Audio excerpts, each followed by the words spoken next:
नमस्कार, मैं हूं मनीष मणि और आप देख रहे हैं दबंग इंडिया। अगर आपने हमारे YouTube चैनल दबंग इंडिया को अभी तक सब्सक्राइब नहीं किया तो सब्सक्राइब जरूर करें। महाराज शांतनु और देवी गंगा की 8वीं संतान देवव्रत अर्थात भीष्म पितामह महाभारत के सबसे महत्वपूर्ण पात्रों में से एक थे, जिन्होंने अपने पिता महाराज शांतनु के लिए आजीवन ब्रह्मचर्य का पालन करने की भीषण प्रतिज्ञा की थी। भीष्म की पितृभक्ति देख उनके पिता ने उन्हें इच्छा मृत्यु का वरदान दिया था।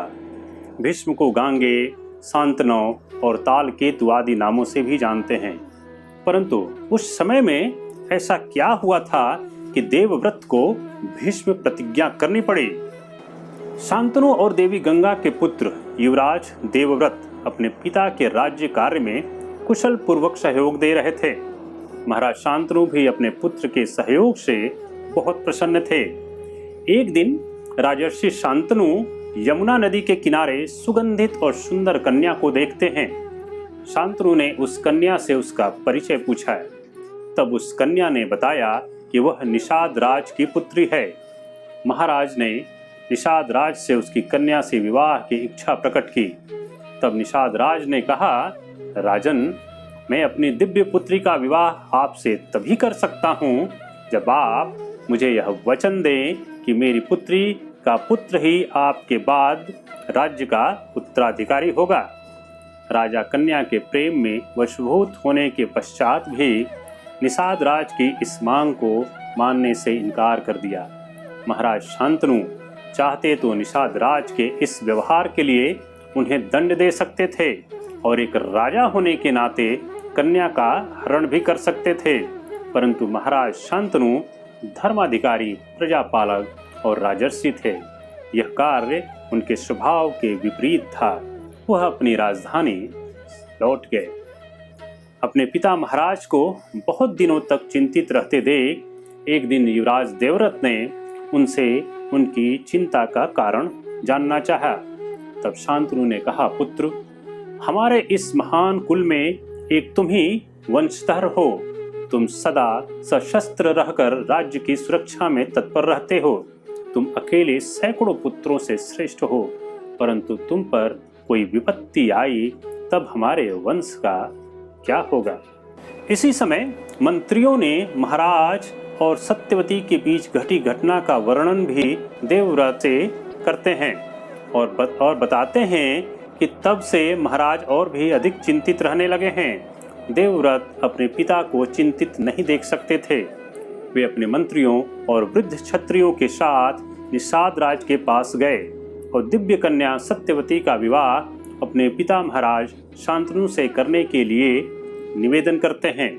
निषाद राज ने देवव्रत से कहा, हे भरतवंशी शिरोमणि, यह कन्या जिन श्रेष्ठ राजा की पुत्री है वे आप लोगों के बराबरी के हैं। उन्होंने मेरे पास कई बार संदेश भेजा है कि तुम मेरी पुत्री का विवाह राजर्षि शांतनु से ही करना। इस विवाह के लिए मैंने देवर्षि असित को भी ना कह दिया है। जन्म से यह मेरी पुत्री नहीं, परंतु इसका पालन पोषण करने के नाते यह मेरी पुत्री ही है। इसलिए मैं अपनी पुत्री के लिए चाहता हूँ कि उसका पुत्र ही महाराज शांतनु के बाद राज्य का उत्तराधिकारी हो। लेकिन भय आपका है, क्योंकि इस संसार में आपसे बड़ा शत्रु कोई और नहीं हो सकता।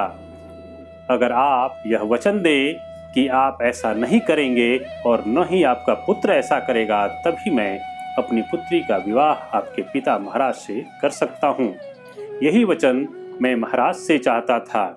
तब गंगा पुत्री युवराज देवव्रत ने उपस्थित क्षत्रियों और ब्राह्मणों के समक्ष अपने पिता के मनोरथ को पूर्ण करने के लिए प्रतिज्ञा करते हैं। निषाद राज, मैं शपथ पूर्वक यह प्रतिज्ञा करता हूँ कि इनके गर्भ से जो पुत्र होगा वही हमारा राजा होगा।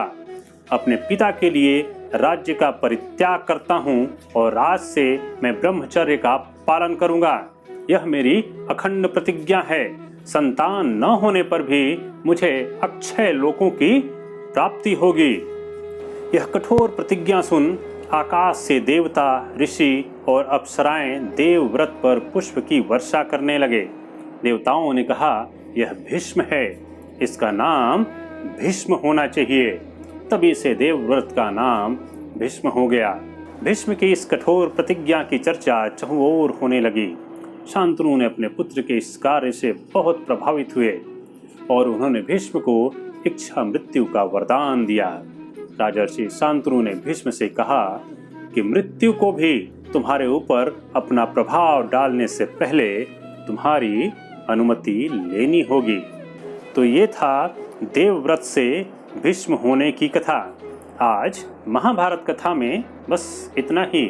आप हमारे YouTube चैनल दबंग इंडिया को सब्सक्राइब ज़रूर करें और साथ में बेल आइकन को भी आप ज़रूर क्लिक करें ताकि अगली कथा का नोटिफिकेशन आपको समय से मिल सके। वीडियो को लाइक और शेयर ज़रूर करें। धन्यवाद।